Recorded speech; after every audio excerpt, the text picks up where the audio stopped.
Se encienden los motores, el programa ya va a comenzar. Abróchense bien los cinturones, que la entrevista va a iniciar. Plática amena que Selim ya va a realizar, con invitados que su vida nos van a contar. Hay emociones, sentimientos, todo puede pasar. Ven, súbete y vámonos a Jalo. Ven, súbete y vámonos a Jalo. Ven, súbete y vámonos a Jalo. Ven, súbete y vámonos a Jalo. Ven, súbete y vámonos a Jalo.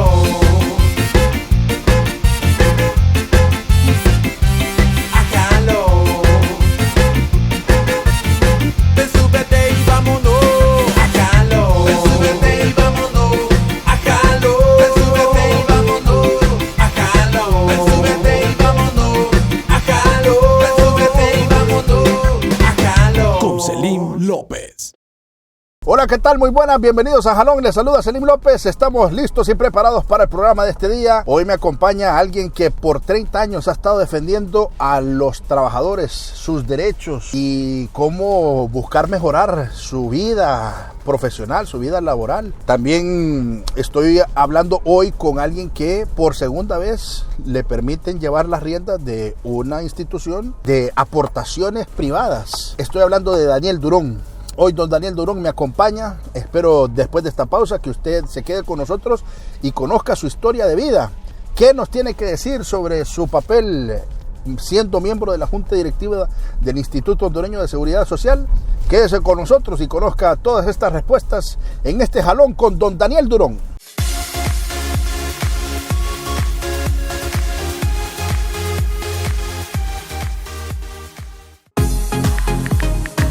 Descarga la aplicación Canal 6 Honduras y lleva tu programación favorita a todas partes.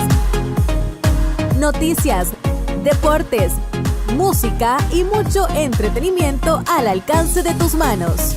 En cualquier dispositivo móvil, disfruta lo que más te gusta con la app Canal 6 Honduras. Disponible para Apple y Android. Síguenos también en redes sociales.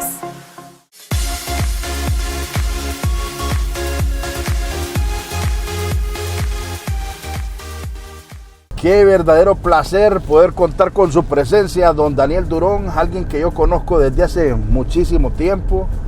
En los pininos del periodismo siempre me tocó entrevistarlo, ya sea en el Aeropuerto Internacional de Toncontín o en el Congreso, en alguna manifestación del 1 de mayo. Sí, hombre, y la verdad es que siempre he agradecido la forma en que usted muy abiertamente me ha atendido, periodísticamente hablando, y hoy pues en este jalón, voy a decir lo que tras bambalinas me dijo, uy, ese jalón me dijo, va a estar bueno, me dijo.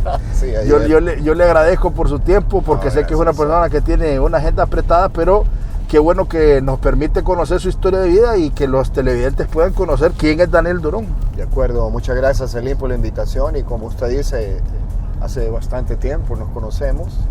Estaba bastante, todavía está joven, bien joven, estaba cipote. Sí. Pero mire, Dios ha querido que estemos aquí de nuevo y con mucho placer y alegría, Selim, por estar con usted y compartir este programa muy visto, ya muy famoso. Bueno, muchas gracias. El Jalón, ¿verdad? Sí, hombre. Personajes importantes y lo felicito también por eso. Muchas gracias. Tengo que arrancar como con todos los invitados. La primera pregunta es, ¿dónde tiene el ombligo enterrado de Daniel Durón? En Tegucigalpa. Yo nací en el Hospital San Felipe. Ajá. Tengo una descendencia olanchana por mi madre. Vengo de un matriarcado. Ajá. Una luchadora, mujer pobre, una campesina, que nació en Olancho, en Guarizamo, Olancho. Ajá. Mi madre era apellido Romero Turcios. Ajá. Tenemos una descendencia, una afinidad bastante cerca con el pueblo olanchano, y estuvimos algún tiempo.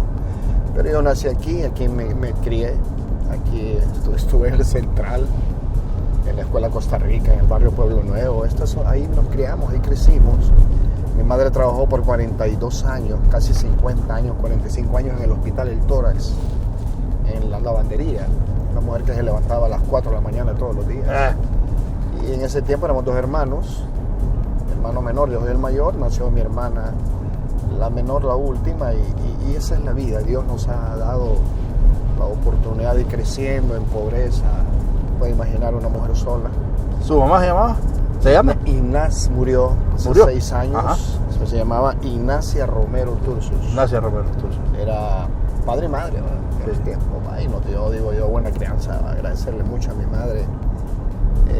Tengo, desde que murió, son pocos, 3, o cuando tal vez no estoy aquí, no voy al cementerio, la verdad. Sí. Todos los domingos. Esa es mi vida, 3 hermanos, 2 hermanos más. Y aquí estamos. Sí. A estas alturas del tiempo y de la vida. Claro. ¿Y del papá supo algo? Mi papá se fue de la casa, igual nombre, y cuando murió lo enterramos, pero repito, estuvimos solos toda mi vida, toda la vida, no creas. Desde que yo tengo razón, 6, 7 años que vi a mi papá, creo, por última vez ahí en la casa. No lo volví a ver durante mucho tiempo, hasta después, ¿verdad? Que murió. Pero lo más importante es recordar y reconocer los esfuerzos de una mujer. Yo por eso cuido mucho el tema de la mujer. Sí, claro.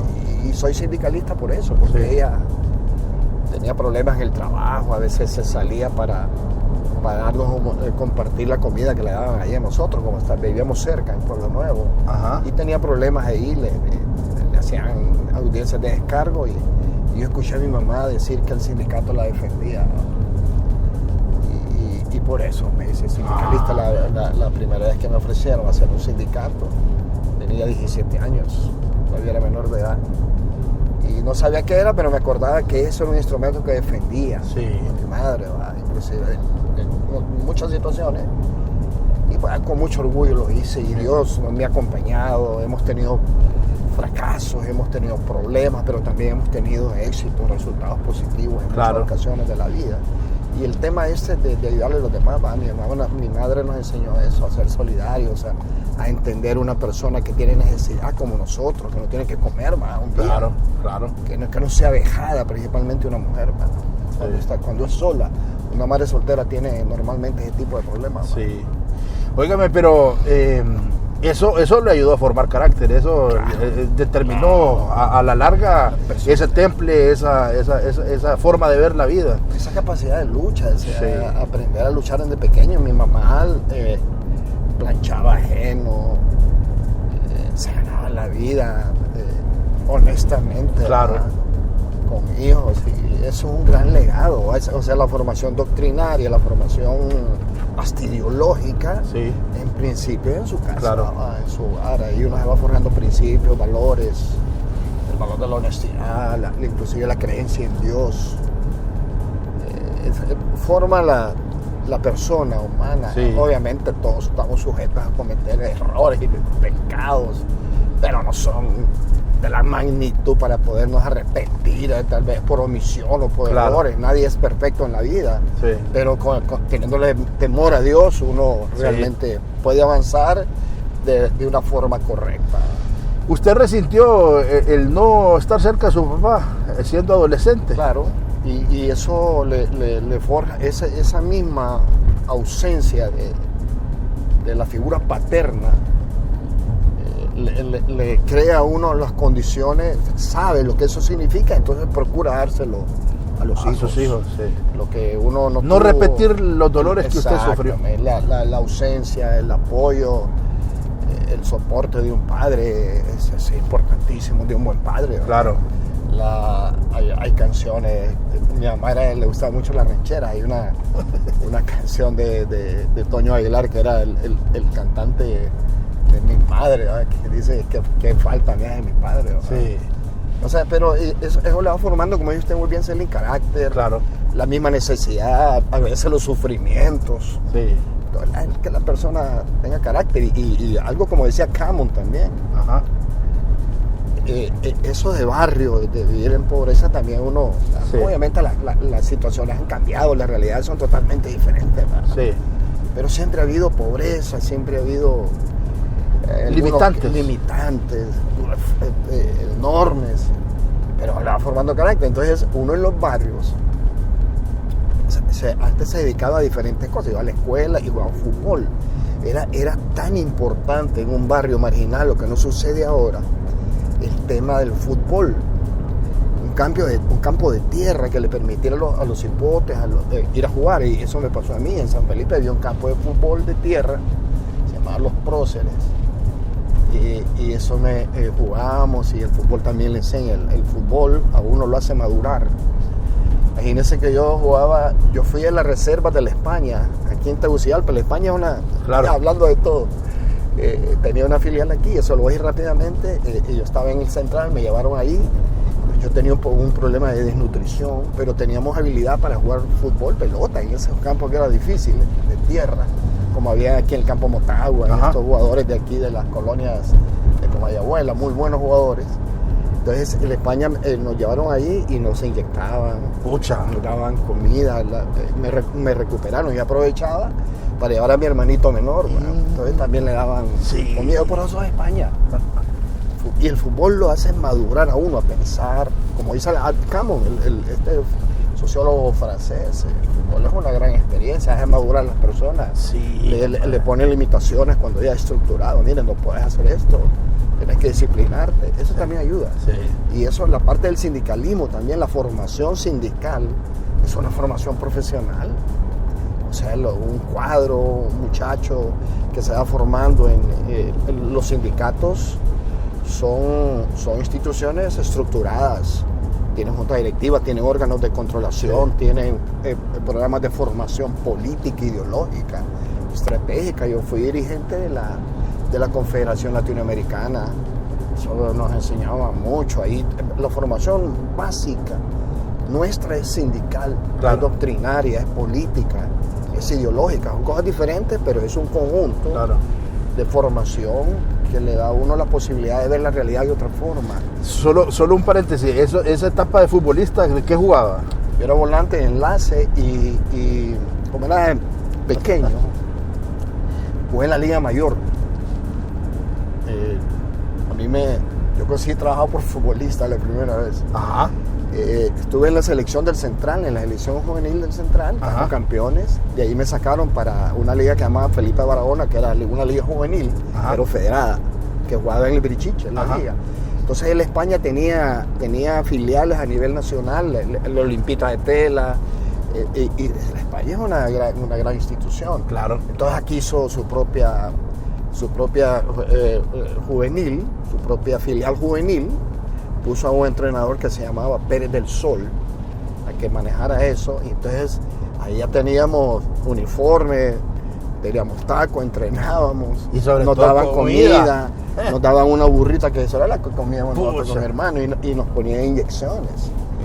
Yo le decía, por ejemplo, a Villegas, cuando lo miraba en el Congreso, a otros, a Gibrín, que Gibrín es de la España. Yo soy de España, y eso, el fútbol también le hace a uno madurar. Y sumado o incorporado a la formación sindical desde que estábamos jóvenes. Yo empecé de sindicalista de 17 años, entonces eso también le da cultura. Pero ¿cómo? Mire, esta pregunta es para la gente que tal vez no tiene conciencia o que no lo ha vivido.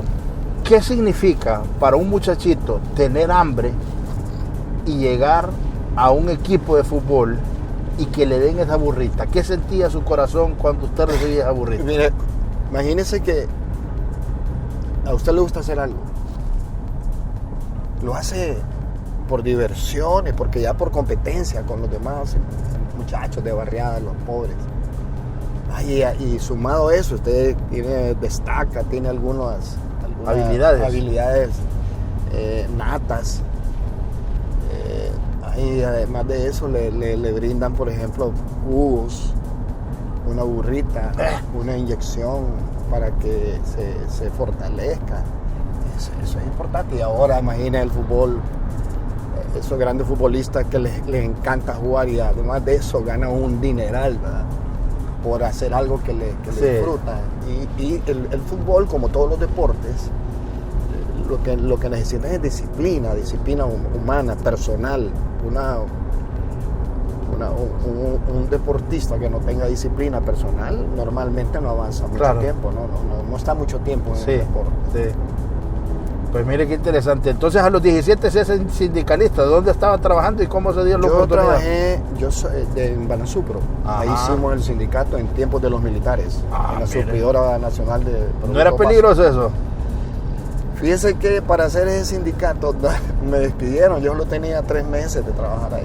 Y por eso firmé una lista que me presentó el compañero Luis Galeas, buen dirigente. Hicimos el sindicato porque teníamos derecho. Y llegaron nos tomamos la bodega porque despidieron como 40, nos despidieron, incluido yo.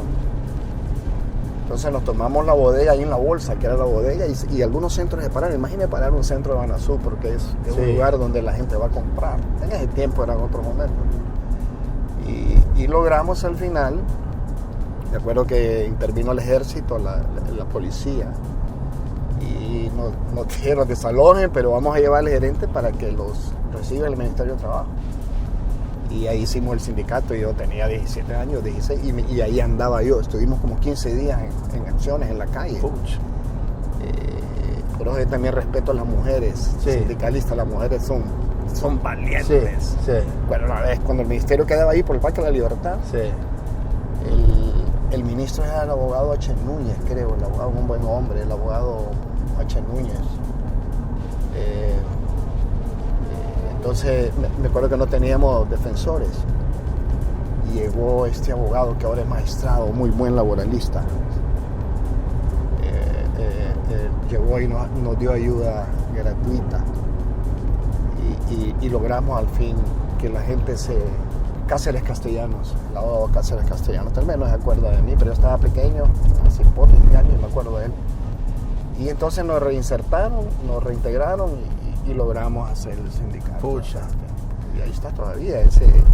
Banasupro subsiste también por la acción de los trabajadores del sindicato. Recuerdo que cuando lo iban a cerrar, hicimos un operativo a nivel nacional, conseguimos 45,000 firmas.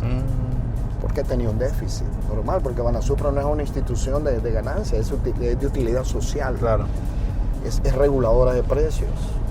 Usted tiene un Banasupro en un pueblo, en un lugar, lo cierra hoy y al día siguiente los productos incrementan 25%, o sea, hay abusos. Entonces, para mí siempre hemos dicho que eso debe ser una institución que el Estado debe apoyar, porque llega directamente a la gente más pobre, con productos de primera necesidad. Ahí nos criamos, ahí crecimos sindicalmente y pasamos a una federación, después a la confederación y tuvimos el honor, también tuve el honor de ser miembro de la Organización de América Latina. Pero destaco eso que usted mencionaba, que usted se formó, estudió y conoció a ciencia cierta esto que le permite hoy, con conocimiento de causa, pararse y defender los derechos de los trabajadores. Muchas cosas aquí en Honduras, y esto no es crítica, sino que es una observación real. Es por moda, es por copiar y pegar, es por simple y sencillamente adoptar conductas sin conocer las raíces del por qué se está actuando como se actúa y se habla como se habla y se dice lo que se dice. Eso es lo que yo destaco de cuando alguien es formado y cómo su lucha tiene resultados, y cuando alguien lamentablemente solo se dedica a copiar, como repito, por moda, tal vez sus resultados no son tangibles. Así es. Ahí yo he entendido, ya uno tiene bastante recorrido en esto, que hay dos cosas en la vida. Bueno, primero, la gracia de Dios es fundamental. A mí mi madre me enseñó a ser yo soy cristiano por antonomasia. Bueno, nos decía que nos persignáramos 3 veces antes de acostarnos, y me sé el credo. Me olvidé creer en Dios Padre Todopoderoso. No soy tan religioso, pero soy cristiano. Creo en que soy cristiano a morir. Creo en Dios sobre todas las cosas. Entonces, con esa formación, porque nadie puede enseñar lo que no sabe, ni dar lo que no tiene, obviamente. Entonces, la principal formación, lo que le genera a uno la convicción de algo, de una actitud, de un comportamiento, son los hechos vividos. O sea, bueno, nadie puede sentir que es tener una úlcera péptica por comer cosas heladas o por no comer. Es bien difícil entender si no lo ha experimentado. Hay cosas que viéndolas se entienden, pero es mucho más haberla sentido para vivido. Entenderla mejor. Sí, Vivida, exactamente. Sí, haberla vivido. Entonces, y con ese esquema de formación original, más la formación, digamos, filosófica, literaria, autodidacta, lo que sea, usted tiene ya un componente bien importante para poder ayudarle a los demás. Que el tema aquí es cómo se le ayuda a los demás. Además, yo no voy a ser capaz de ayudarle a otro si no tengo la capacidad de ayudarme a sí mismo. Entonces, aquí, como usted dice, hay cosas que no se marcan, que no se dicen, porque son cuestiones intrínsecas. O sea, uno dice, bueno, el mundo habla de esta forma sobre uno, se expresa de esta forma, uno a favor, otro en contra, que es normal. Pero al final, Celine, la tranquilidad de vida se la da su conciencia. Claro. Lo que usted ha hecho es duerme tranquilo. Sí. Yo no, por ejemplo, usted sabe, me imagino que vamos a hablar del seguro. Sí. Nunca perdí de dejar de dormir. Nunca perdí el sueño. Sí. ¿Por qué está pasando esto? Sí. Son circunstancias, son tiempos que a uno le toca enfrentar sin sentido a veces, por estar ahí. Pero porque uno se sienta mal, tranquilo. Entonces las cosas se dan por su propia naturaleza. El que nada teme, el que nada debe, nada teme. Sí. Y tranquilo. Ok, Daniel, usted cuando ha estado así en representación de los empleados, siempre lo hemos abordado por las negociaciones del salario mínimo, por temas de empleo, los derechos de los empleados, las vacaciones, vacaciones profilácticas, posturas que han tenido algunas confederaciones al momento de demandar sus derechos. Incluso se han ido hasta instancias internacionales como la OIT. Sí. O sea, usted, todo eso es Daniel Durón. Sí. Pero si yo le pregunto, ¿cuál ha sido la situación donde más difícil la tuvo en algún punto de toda esta vida? Porque usted tiene ¿cuántos años de ser sindicalista? Tengo como 28, casi 30 años. Imagínese. Más de 30. O sea, en estos 30 años, ¿cuál ha sido la situación más difícil y en qué gobierno le ha tocado espadear más? El gobierno pasado. El de don Juan Orlando. Precisamente, mire, hemos tenido momentos de crisis. Por ejemplo, cuando es natural. La acción social, la defensa social, la lucha social es un tema de problemas permanentes, de crisis permanentes. Disminución de derechos, desconocimiento de los trabajadores, de conquistas, el neoliberalismo, un modelo que avasalla, que desconoce, que atropella. Eso es normal, es permanente. Pero entre esas circunstancias hay momentos de crisis realmente que uno cree que no se puede resolver. Más profundos. Y dicen, bueno, Dios es tan grande, pienso yo, que muchas veces uno se acuesta creyendo que ese problema no se va a solventar nunca y que fracasó, y al día siguiente va encontrando soluciones. Claro. Por ejemplo, cuando Banasupro dijeron que se iba a cerrar, era mi base, era mi fuente de trabajo. Y mire cómo logramos salir poco a poco. Nos tocó ya en esos temas de conducción las acusaciones de los dirigentes sindicales, el tema del seguro social, un momento de crisis durísima, y eso fue en el gobierno pasado. Sí. Y yo puedo contar algunas interioridades del seguro. Por ejemplo, ahora me tocó dirigir el RAP en un momento en que se aprobó esa ley de protección social, que si no hubiésemos actuado con un poco de tacto, de acompañamiento técnico de algunos asesores que tienen los trabajadores a partir de hace algunos años, que nos han ayudado muchísimo.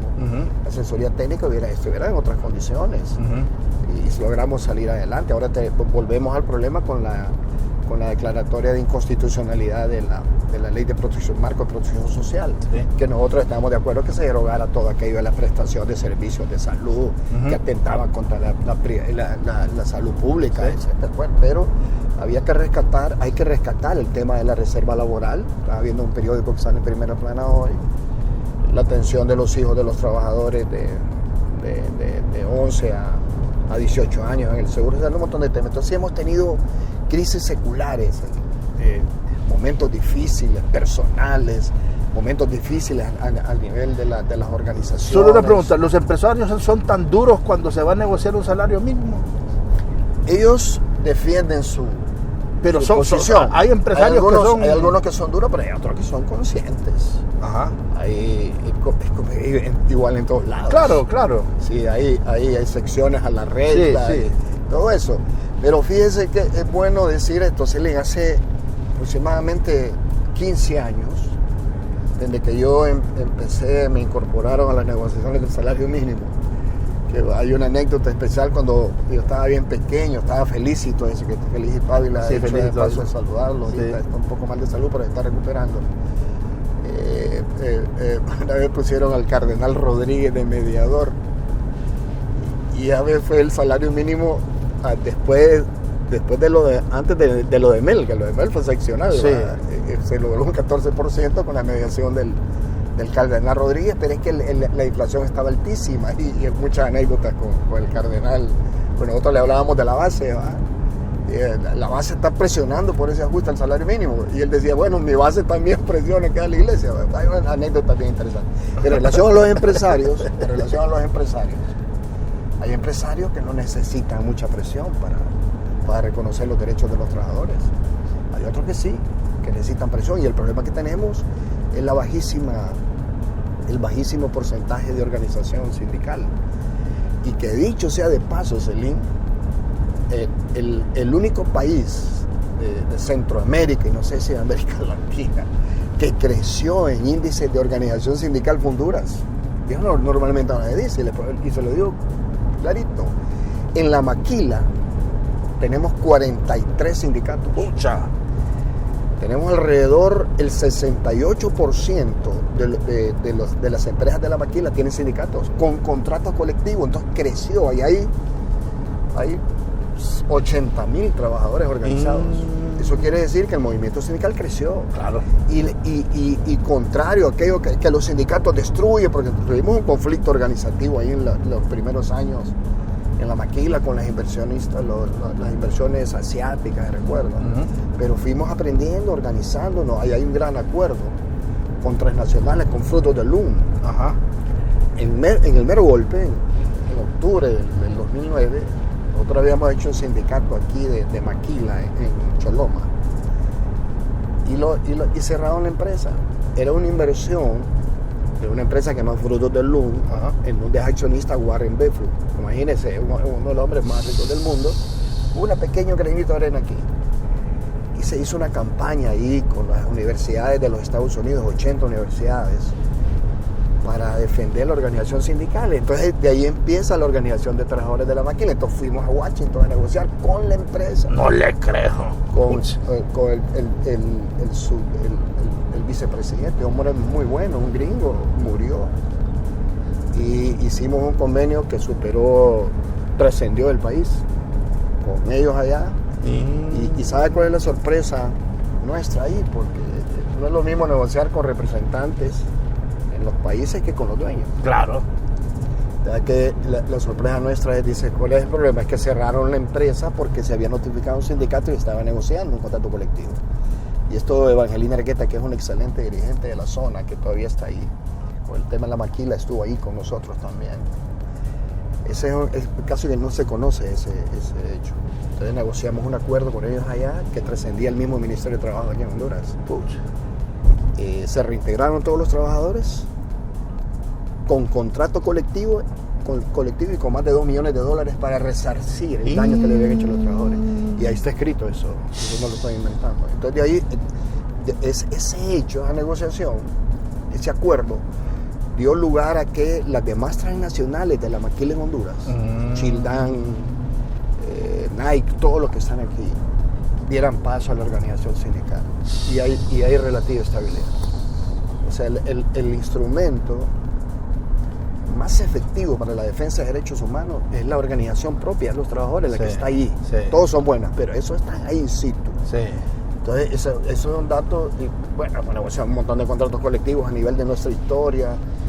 O sea, la historia recoge un montón de cosas. Pero hay hechos trascendentales, momentos difíciles. Claro. Esto del seguro, por ejemplo. Sí, eso ¿cómo se lo podemos explicar a la gente? Porque, mire. Se lo voy a decir. En algún punto de la gestión Hernández, veníamos acostumbrados de que tanto maestros como sindicalistas, o sea, maestros me refiero a dirigentes magisteriales, sí, sindicalistas, dirigentes de transporte, tenían una fuerza de ir a las calles y exigir, y muchas veces decía, pucha, mira, la protesta de los maestros, de los taxistas, de los buceros, de los sindicalistas, hizo que el gobierno tal cosa. Pero en esta administración de Hernández, de Juan Orlando Hernández, como que, se lo digo así, como que Juan Orlando le sabía los secretos de todos estos dirigentes magisteriales, y que todo aquel que se atreviera a alzar la voz, venía algún requerimiento o alguna cuestión así. Correctísimo, mire. Los hechos hablan por sí mismos y los resultados al final de la historia dicen qué fue lo que realmente pasó. Sí. Y entonces uno puede identificar. Por ejemplo, hay dirigentes magistrales procesados porque aprobaron un incremento a la jubilación de los maestros. Eso es delito. En el caso nuestro, del Seguro Social, nuestro particular del grupo, yo he dicho, si alguien, un dirigente sindical o un dirigente social o quien sea, le prueban que se benefició de una decisión, de una institución que no es igual a las demás, que no es Hondutel, que no es la ENE, es una institución que presta servicios de salud, el Seguro Social. Entonces, que uno se va a presentar solo. Una vez le dije a muchos políticos, les dije, si yo tuviera algo que ver ahí, al presidente El Lobo, a este presidente también Hernández, entonces tienen información de que uno se ha beneficiado un peso. Entonces no tendría necesidad ni de irnos a capturarnos. Yo no vendría aquí ni me presentaría en ningún lugar. Me daría pena, me quedaría callado. Pero si no la tienen, ¿por qué nos hacen esto? Se quemó el hospital del Seguro Social en San Pedro Sula. Así que el seguro tenía, en ese tiempo cuando estábamos ahí, tenía 2.700 millones de déficit en flujo de caja. Cuando oigo esas cantidades extraordinarias ¿y de dónde salió? Pues que había otra cosa, no sé. Se quemó el hospital. Tenía problemas la sala de neonatos, donde nacen los niños. Uh-huh. Entonces la gente, eso está en los medios. Tuvieron que sacar gente para llevarlo al Catarino Rivas. Entonces nos llaman ahí, yo casi no fui al 80%. ¿No? Al 80% de reuniones no fui, está aprobado. Nos llaman para una emergencia y aprobamos un préstamo de IBM a enfermedad y maternidad de 600 millones para atender esa emergencia.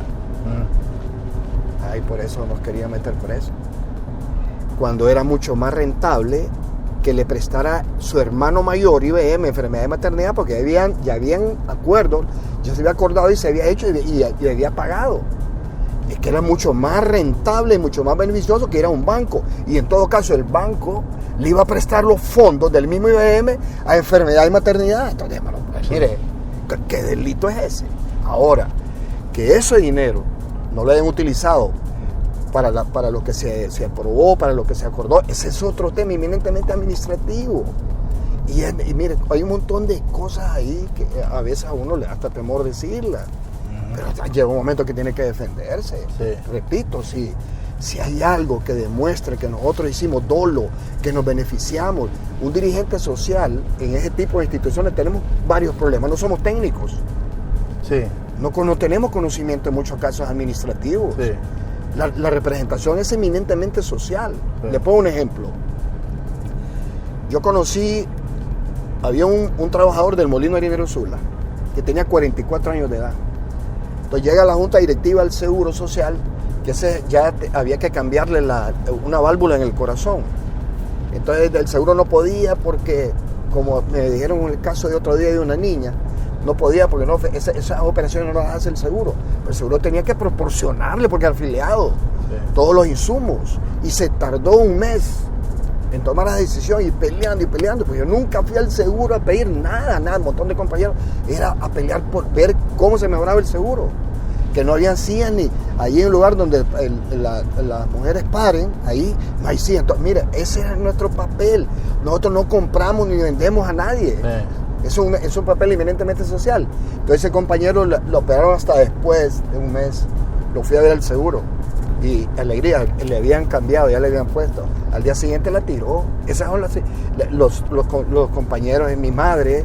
Mi madre murió haciéndole... ¿Cómo no va a querer uno el seguro? En el seguro. Mis otros hermanos nacieron en el seguro. Mis hijos. Sí. Mi madre murió, le hacían hemodiálisis. Por eso yo le tengo mucha admiración a Daniel Mairena. Ese muchacho pelea él conoció a mi madre. Sí. Entonces, ¿cómo no va a querer? Sí, que hicieron esto, lo otro, entonces lo pusieron a uno. Mire, si no nos destruyeron del todo políticamente por la misma fuerza moral que uno tiene al saber que no ha hecho nada. Pero sí, muchos compañeros que creían en uno. Vivió momentos difíciles. Difíciles. Lo criticaron, lo señalaban. Así es, en la calle. O sea, el escarnio social fue... terrible. Esas son daños, son heridas terribles e irreversibles. Que entonces dice uno, si me voy, si me aparto, entonces la gente va a creer que es cierto. Es cierto. Entonces tengo que resistir, tengo que probar poco a poco que eso no era correcto, que era injusto, además inhumano en algunos casos. Sí. El caso de Luis Mayorga, compañero de la CUT. Óigame, es un hombre que tiene la tercera edad, hombre que no tiene ni para pagar su... Que me disculpe Luis, yo lo tengo mucho aprecio. Sí. Compañero que no tiene sentido. Bueno, uno tiene que tener tranquilidad en esto para analizar bien las cosas, pero llega un momento en que no deja de causar indignación y mira, a este hay que acusarlo por esto, y aquí hay un montón de cosas que no es. O sea que lo quisieron meter en la colada usted. Y siguen con esa intención, cualquier cosita. Mire, aquí hay temas que los utilizan como la caja china. Ajá. Usted bien sabe, este hombre bien instruido. Sí. La caja china es cuando se utiliza una situación para tema tapar distractor. Otra. Es de distractor. Tal cosa, hombre, que para los del seguro, o sea, hay como un montón. Pero hay la gente que cometió delitos, que se aprovechó, perfecto. Ese es buen trabajo de la fiscalía. Pero no significa que cuando mencionan eso para que sea un tema distractor, no le quita la paja a usted. O sea, sí lo quita, claro. Claro, porque el problema no es tanto personal, uno está tranquilo en su conciencia. Uno en estas cosas actúa con su verdad y con su conciencia. Sí. Eso me enseñó mi mamá. Tranquilo, pero usted de una u otra forma, Celino, uno tiene... La familia, amigos sinceros, muchos amigos. El escarnio, usted es un hombre público. Limitarse por una eventualidad, por un... ¿Y hoy cómo está el caso? No, el caso, el del Seguro Social, nosotros nos dieron... yo solo tenía una acusación, que era lo del préstamo. Ajá.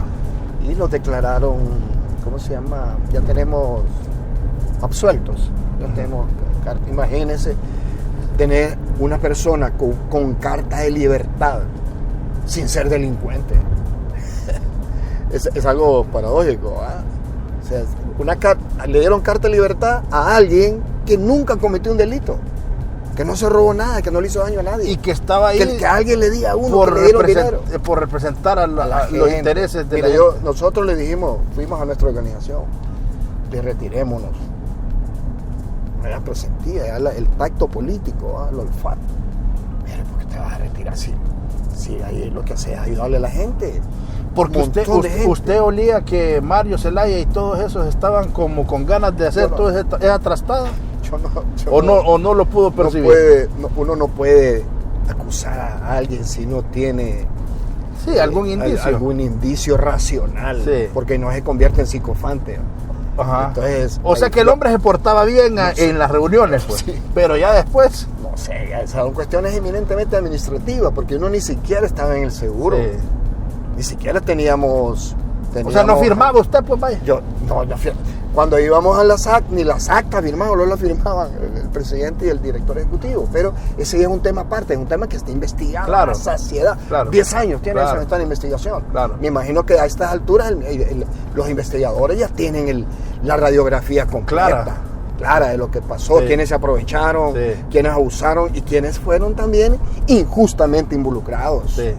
Porque yo estoy de acuerdo, nadie puede plantear desconocimiento de la ley o la omisión. Se cometen delitos por omisión o por acción. Pero, hombre... No, y hay otro dicho popular, hechor y consentidor pena igual. En una institución de beneficio social y más de salud pública, como yo le dije una vez, fuimos donde el presidente Lobo. Yo le había dicho, mira, hay que ver el seguro, presidente. Y sabe que a mí me preguntaron, vamos a intervenir el seguro. Esto es un hecho que lo digo. Sí, de acuerdo. Yo decía, en los medios, ahí tengo los recortes del Heraldo, mira, el seguro, ponle atención. Vamos a intervenir el seguro. ¿Creen ustedes, dijo alguien del gobierno, que es correcto que suspendan la junta directiva? Dije que sí. Y yo voté en contra, y varios compañeros en contra por primera vez de muchos proyectos. Por eso no. Entonces, en toda su lucha sindical, esto es lo que más le ha dolido. Más me ha afectado. Porque nosotros hemos tenido ofrecimientos políticos. A mí me ofrecieron una designación presidencial, me ofrecieron una diputación consensuada. Varios partidos, los 3 partidos. ¿Designado presidencial con quién? ¿Se puede saber? El presidente Lobo me ofreció una designación presidencial cuando después del golpe. Dije, no puedo. Los compañeros de Libre en el tiempo me decían, mira, podés accesar a una diputación consensuada. El Partido Liberal también me dijeron, mire, pues no puede participar con nosotros. Porque al final reconocen su lucha y su trayectoria, pues, o sea. Entonces, nosotros no tenemos relación con ellos. Nuestra lucha ha sido pelear por la gente, nada más. Entonces eso cae mal, esto toca intereses fuertes. Al tener un posicionamiento social, por ejemplo, cuando uno dice, mire, analicemos, porque si a mí me ponen a escoger entre la ideología y la realidad, me quedo con la realidad, obviamente.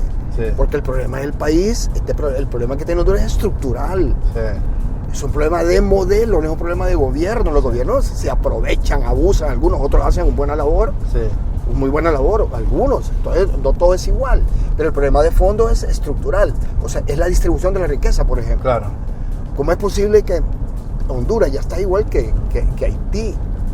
El 85%, el 15%, el 14% de la población usufructo del 85% del Producto Interno Bruto, de la riqueza nacional.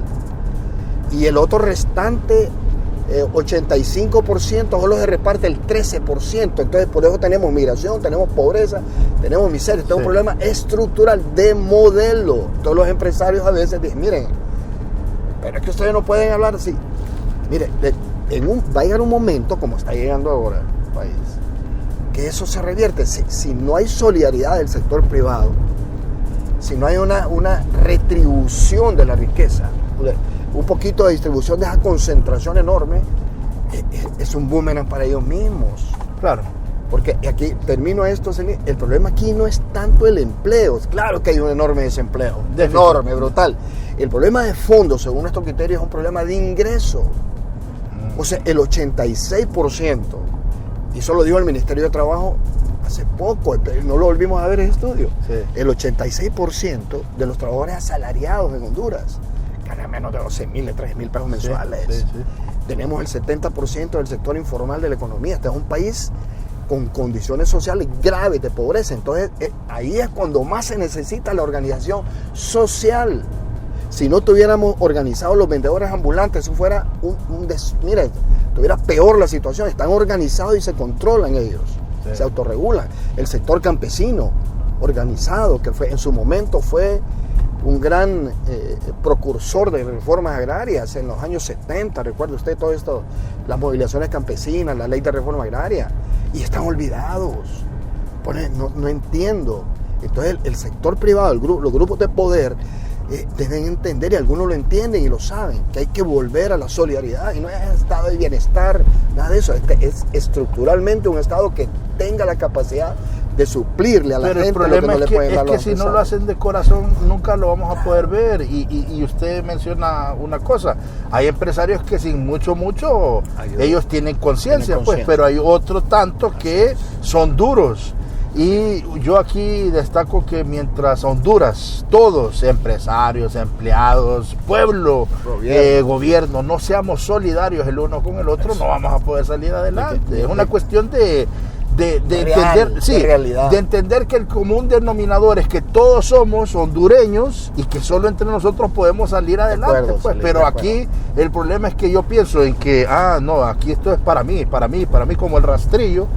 Y no entienden que tal vez cediendo un poquito más, todo el mundo puede estar tranquilo y funciona mejor el engranaje del país. No se va a evitar la pobreza al 100%, pero si Honduras, por ejemplo, tuviera por ejemplo, en la India o en muchos países, inclusive de África, asiáticos, los países asiáticos, estos tigres asiáticos, cambiaron sus formas de cálculo. Ahora ya no hablan de pobreza, hablan de desarrollo humano, hablan de satisfacción de la gente, cómo se distribuye. Si Honduras tuviese más o menos los mecanismos parecidos no hay que parecerse a nadie, sino informarse de Taiwán, por ejemplo, los mecanismos de distribución de la riqueza de otros países asiáticos, tendríamos menos pobres. Aquí, imagínense el enorme contradicción. El país crece macroeconómicamente. Escuché a los exfuncionarios del Banco Central, exfuncionarios, decir que Honduras iba a crecer a 2 dígitos para el 2022, inclusive después de la pandemia. No sé de dónde salen esos números, si son comparativos, pero imagínense, crecer el 14%, 12%, o crecer el 5%. El país crece, pero contrario a eso, se profundiza la pobreza. Hay más pobres todos los años. Esto quiere decir sentido común, no se necesitan ni formulistas, ni einsteinianos, ni nada por el estilo para entender que hay algo que no está bien.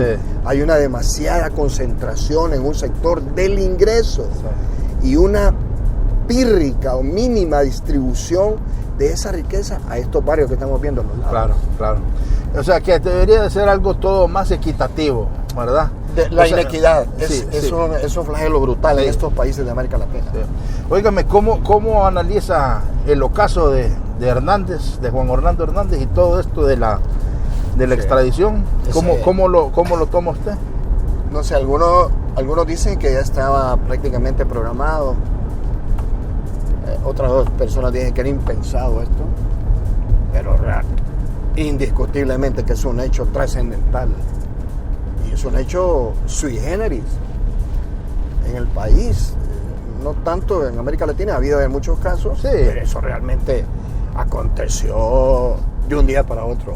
Y eso, de una u otra forma, deja al país en una situación compleja a nivel internacional, porque es el primer ciudadano del Estado que está en un conflicto de este tipo. Bueno, humanamente son problemas particulares, políticamente es un problema que afecta al país y socialmente obviamente que ha generado una conmoción, y por eso que estamos así. Pero ¿sí cree entonces que nos llevó a convertirnos en un narcoestado? Eso ni siquiera lo decimos nosotros, nunca se pudo decir acá. Lo están enunciando, lo están programando, lo están llevando otro estado que no es Honduras. Y eso habla mal de la institucionalidad nuestra. Porque sí, mire cuántas extradiciones se han dado, como 32. Pero aquí las acusaciones son otra gente, a veces no comparto muchas cosas, algunas sí, otras no, pero mire estos casos de alto nivel, tiene que venir alguien de afuera para que nos diga lo que estamos haciendo, o no lo que estamos haciendo, lo que está pasando en el país. Esto me imagino que va a generar un gran aldabonazo, por eso la gente fue a votar como nunca en noviembre, con la aspiración de cambiar, de que la estructura de gobierno, que la estructura general, integral del país cambie, que la aplicación de la justicia realmente sea una verdadera aplicación de justicia. ¿Y cree que se le aplique justicia a quien se le tenga que aplicar y hacerle justicia a quien se le tenga que hacer justicia? ¿Cree que justamente eso va a ocurrir? ¿Que todo lo que Libre prometió lo va a poder plasmar en estos 4 años de doña Xiomara? ¿O es bastante complicado? Nosotros tenemos fe en eso y acompañamos, tenemos bastante similitud en criterios, eso lo discutimos en una reunión en el Steve, tenemos mucha fe. Además nosotros estuvimos de lleno en el golpe de Estado. Sí. Mira, estas cosas también hay que plantearlas desde su origen. Esto es producto, ¿por qué en Bolivia y en otros países los golpes de Estado se revirtieron en 1 año, en 2 años, y nosotros aquí 12 años? Y al final se concretiza porque fue una lucha social. Esto tiene, si el proyecto del Partido Libre se organiza, que entiendo están procurando hacer eso. Mire, son 3 meses, 4 meses de llegar a instalarse. Eso hay que darles el beneficio al partido, de instalarse después de 12 años de una estructura bien montada, bien fortalecida, enraizada, correcta es la palabra. Mire, no son suficientes 4 años.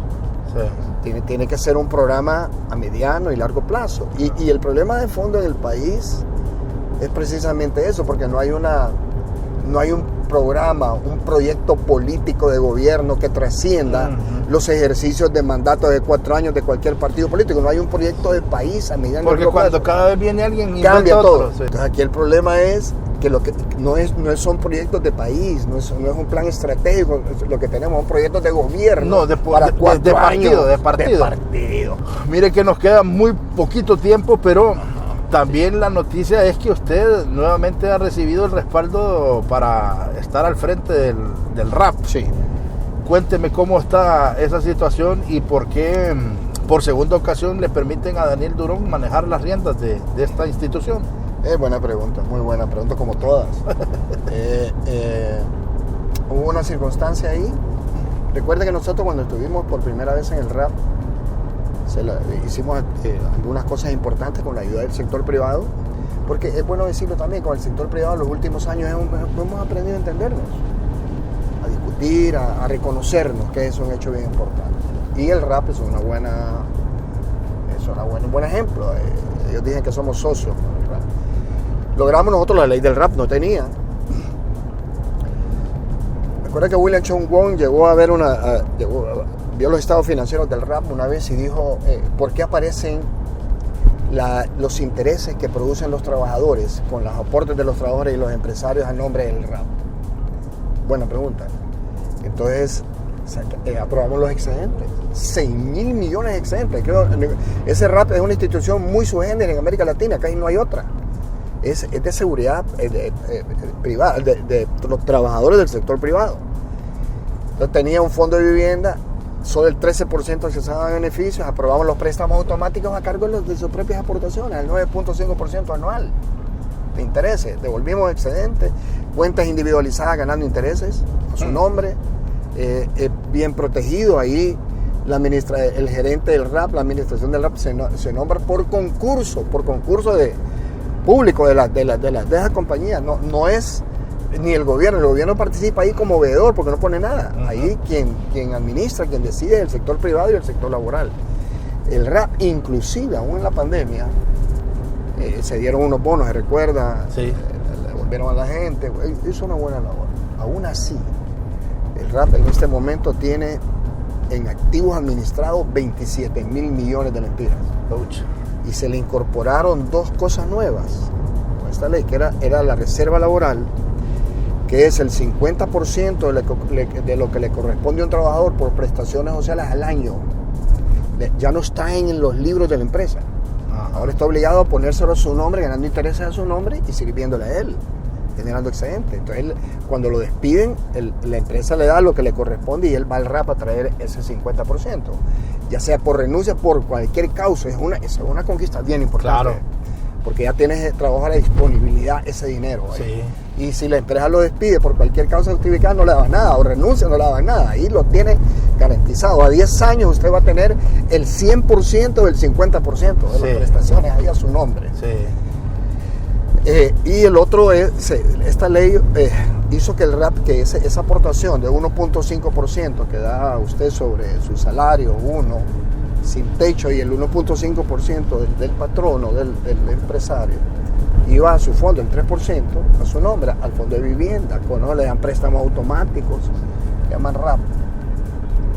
Y se creó, entonces ese dinero ya no se aportaba, dijeron vamos a sacarlo del fondo de vivienda y lo vamos a pasar al fondo de previsión. Entonces el RAP creó una AFP. Entonces el 3% ahora está en fondo de pensiones. Con esta ley, la inconstitucionalidad de la ley, ya eso queda así. Hay que ver qué se hace. Sí. Con la misma doctora Figueroa, ella tiene un proyecto de ley para salvarlo de la reserva laboral, que lo vamos a ver esta semana o la otra para ver cómo lo hacemos, para que quede en el RAP. Entonces, todo eso se ha hecho, es una institución que ha crecido enormemente, tiene la disponibilidad inmediata para cubrir sus obligaciones con los trabajadores, que eso es bien importante. Hay un crecimiento, hay problemas con las inversiones porque hay sobreliquidez en el sistema bancario, ya no hay oferta para inversiones, están buscando nuevos mecanismos para que la liquidez no disminuya, para que los rendimientos no disminuyan. Pero es un buen ejemplo. Fíjense que en el golpe de Estado, la única institución que no se desintegró, porque donde participaban tripartitamente, donde había participación tripartita, fue el RAP, se mantuvo. Ahí las representaciones empresariales del gobierno y los trabajadores, ahí las demás del seguro los retiramos durante ese tiempo de varios lados. Pero sí es una institución. Entonces me dieron la oportunidad de volver a dirigirlo y se nos presenta. La vez pasada enfrentamos la crisis de esta ley, porque le hicimos 48, se le hicieron 48 reformas a la iniciativa original. Pero ahora estamos de nuevo con este problema de ver qué hacemos con lo de la reserva laboral y con los fondos de previsión, porque, repito, nosotros nunca estuvimos a favor de esos artículos que decían de la prestación de servicios privados de las redes de salud, que por eso es que la Corte lo declara inconstitucional. Y dice algo bien interesante ahí, que es que los fondos de previsión no se pueden subdividir, sino que son responsabilidad del Estado de concentrar en recaudo único el Estado. Entonces, todo eso estamos analizándolo para ver de qué manera le damos un tratamiento y rescatar eso. Y además lo del Seguro Social también. La atención a los hijos de los trabajadores, que pasó de 11 a 18 años. Sí. Inclusive hijos de los trabajadores que tienen enfermedades complejas, enfermedades cerebrales, que el seguro está obligado a darle la atención de por vida. Eso hay que rescatarlo, hay que ver otras cosas. Pero lo que yo quería llegar es que mire cómo es la vida y mire cómo es el Dios al que usted cree. O sea, que en medio de todo este macaneo, en medio de ese señalamiento social, que hasta cierto punto después de esta entrevista siento yo que fue injustificado, y todo el dolor que usted sufrió no fue excusa para no reconocerle de que usted tiene que estar al frente del RAP por su buena gestión que había hecho desde la vez pasada. O sea que ahí es donde se cumple que la gente que lo conoce sabe que Daniel ha sido un hombre que se ha portado a la altura, y hoy lo reconocen para estar otra vez al frente, porque no creo yo que si la gente creyera que usted es pícaro, lo van a volver a poner ahí, pues. La mejor forma de comportarse en cualquier marco de negociación, de discusión, es verle a la cara a la contraparte, a los ojos, sin miedo.